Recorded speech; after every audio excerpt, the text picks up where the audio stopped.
ఉందా మీ దగ్గర? అంత పెడతలో ఉందా? ఆలోచన రావట్లేదు అప్పుడప్పుడు నీకు? అసలు ఏంది, నేనేం ఎట్లా మారిపోయాను? రావట్లేదా? వస్తుందా? రావట్లేదా? మరి ఏం జరిగింది?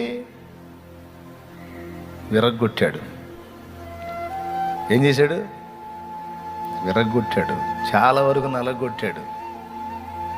నీ నోటిని కంట్రోల్ చేశాడు, నీ మెంటాలిటీని కంట్రోల్ చేశాడు, నీ తొందరపాటుని కంట్రోల్ చేశాడు. నీకు అర్థం కాల.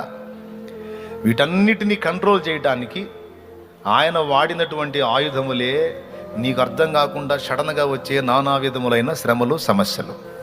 ఎందుకు అంటే సమాధానం ఇది ఎన్నిసార్లు చెప్పానో మళ్ళా చెప్పాల్సి వస్తుంది.